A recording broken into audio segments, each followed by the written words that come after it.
we're going to do another minimalist camping test in the Swag, but we're going to try and improve the comfort experience with a few other goodies that I've dragged out of storage and some that I bought today. I'm going to show you those new things I bought now. So here's our bag of goodies. We've got some light feet hiking socks, a couple of pairs of those, and I will come to the footwear we got today shortly as well. We've also got this little, well, it's an Aeros pillow. It's an inflatable pillow, because one of the things that I think I struggled with the last time is I didn't have a pillow and I just slept on a jacket, but it wasn't terribly comfortable. So this doesn't take up a lot of space and it folds up pretty tightly. And I'm just trying to get it out of the bag. It's not being terribly cooperative. But a little bit of muscle and out it comes.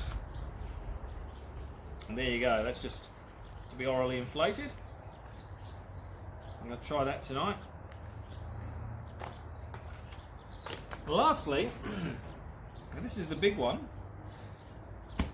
I've been thinking for a while that I need a I'm going to call it a down jacket. That's not strictly speaking true. A puffy jacket that is made out of synthetic material. As you can see, there's not much to it. It folds down really nicely. It should be able to do much of the same as the Goose Down jacket, whilst folding up into a smaller space and keeping its insulated properties. So this is what I'm going to wear tonight. I'm going to wear it around the camp outside as we're cooking, and if it's really cold in the sleeping bag, then I can use it in that as well. Alright, which brings me to the next thing. I'm going to go and get the sleeping bag. I know what you're thinking straight away. This is way too big to be compact, but it does actually squeeze down into a little crush sack that's about that big. It takes a bit of work, but you can do it.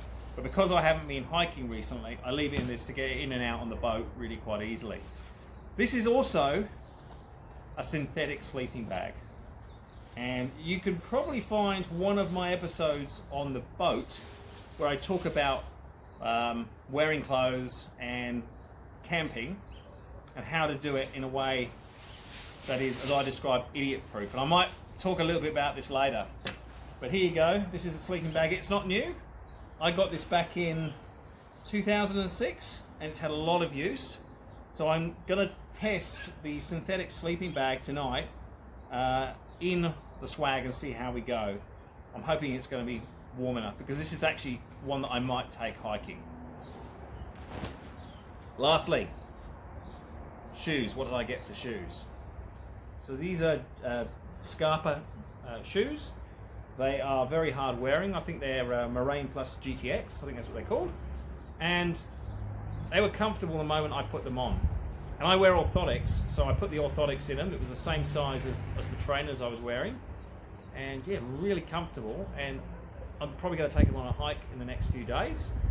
And if they're good, I might get a few more pairs of these, because trainers tend to fall apart. And for a lot of the day-to-day walking around, I thought this would be a really good option.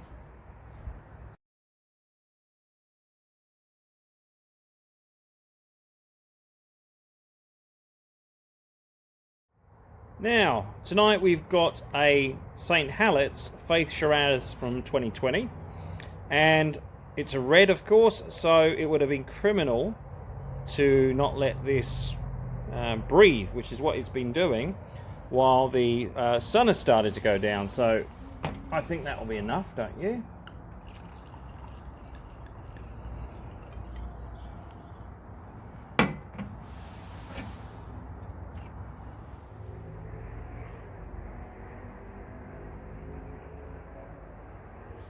So I quite like that. So I want to talk a little bit about my trip to Paddy Pallins in Rundle Street, Adelaide today. Paddy Pallins is an outdoor shop, and to my mind at the moment it's probably the best outdoor shop and good value for money that you can walk in and deal with staff members.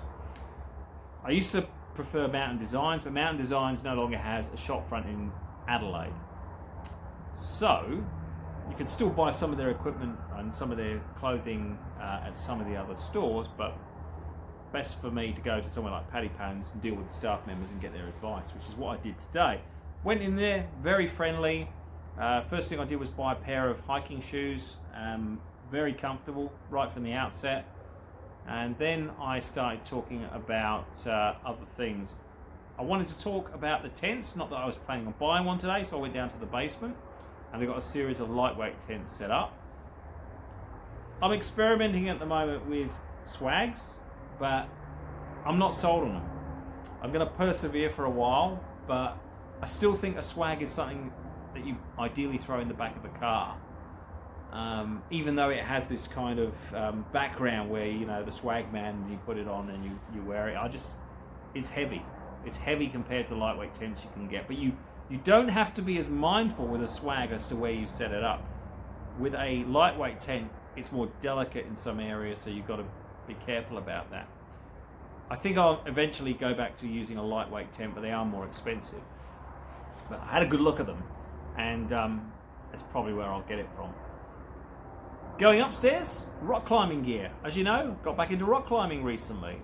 Quite excited about that. And number of harnesses, number of shoes, ropes, you name it. There's plenty of rock climbing equipment and advice. So the gentleman I spoke to was a rock climber, and I wanted to know where I could get advice, where I could actually do a course on how to set up anchors outside. And he gave me some information on that. So that was really good. Then we went back to the main floor, the ground floor, and that's where I bought this synthetic fill. It's not a down jacket, I'll call it a down jacket, maybe a puffy jacket, and the socks and the pillow. And this all basically comes back to my philosophy for outdoors activity. And a lot of it was based on this book that I found years ago, written in part by Mark Twight, who was a technical mountaineer. I mean, he's still a technical mountaineer technically, but he does other things now. And he had a real fail-safe kind of philosophy with his mountaineering. If it could fail in anything other than ideal circumstances, leave it at home. If you're going to get cold in it, if it gets wet, leave it at home. If it's something that's going to be easily punctured by way of being a sleeping mattress, leave it at home. It's got to be quite resilient. It's got to be idiot-proof. And that's my philosophy for hiking and a lot of outdoor activities. If it fails in anything other than ideal circumstances, reconsider. So I'm going to try this tonight. I've got a synthetic fill sleeping bag. I've already spoken about that. And we'll see how we go. And there is another video on this very subject on my sailing channel called, I think it's Dress for the Occasion. Might be worth checking out. Well, it's a lovely clear night here, and I'm just spending a few minutes looking at the stars. I can see the Southern Cross, and I can see the pointers. That's Alpha and Beta Centauri. I'm not going to give you an astronomy lesson tonight. Maybe a later video I'll do that. And I'll check in with you tomorrow morning how it went. Morning. Okay, what's the verdict? Last time, you probably recall, I gave it a 7 out of a 10, and I hoped I could up that to an 8. I'm going to up that to an 8. It was an improvement. An improvement in part because the pillow, that was more comfortable. And it's the little things sometimes. You'll notice that I got this back in the carry case and it went in a lot easier than it came out. So I'm happy with that. It's not as comfortable as a pillow that you might have at home, but it's quite satisfactory. Less condensation on the sleeping bag this time, and when I was looking down this morning I noticed there's a bit of a gap between the sides of the swag and the smaller sleeping bag, so I'm pretty happy with that. It got a little bit on it, but it will dry up pretty quick, and again, using these idiot-proof materials, these synthetic materials, it means you could almost put it away as it is. I could drag it out tonight and it would be fine within, half an hour, and it would retain its warmth. So I am going to say that was a success, and hoping next time it won't be in the front garden, hoping we can go out and about and test it for real.